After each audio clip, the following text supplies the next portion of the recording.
it just is really calming. It's really affirming. You know you're not in alone, but like, but then you see, and to be able to just sit down and go through different things. One of the things that we've started to do, we've been talking about for a while, but Steve has really helped us incorporate into our plan, is a $2 million major gift campaign, and we're doing it.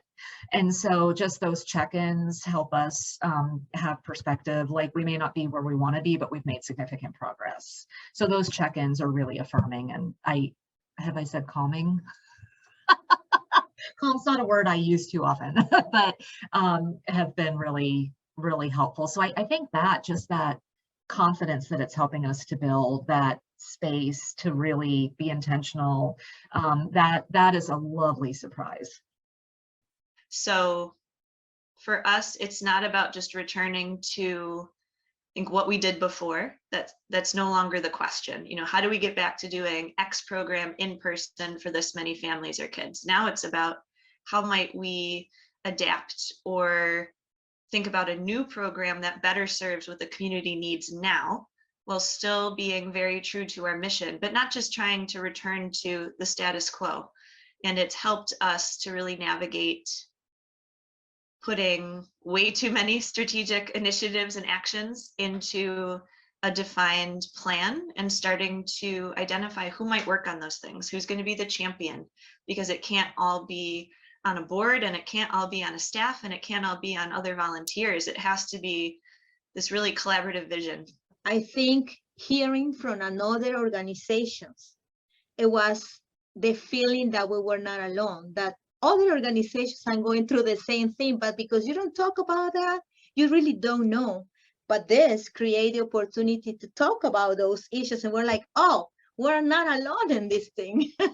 I think the first thing that we probably have gotten out of this program is an opportunity to really do a deeper dive into if there are any opportunities out there for us to monetize the value of the work that we do.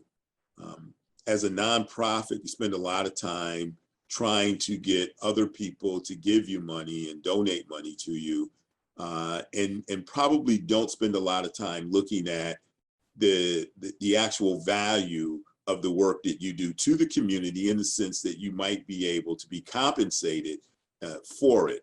And so it opened our eyes to a lot of different areas that we could potentially look at to see if there's an opportunity to monetize. What I'm noticing is the more the organization realizes how much the administrative piece is holding them back from what they could do.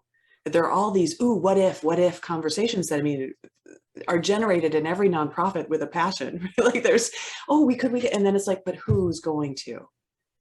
And sometimes it's like, well, we have tons of volunteers, but you have to have somebody to coordinate them or it's not going to go anywhere.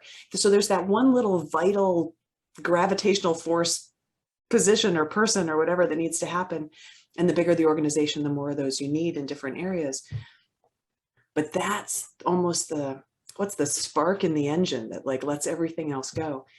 And when what I'm seeing with the organization I'm working with is that the more they recognize the power of those roles to enable everything else, the more they're able to make the direct connections to, well, if we have this, then we could.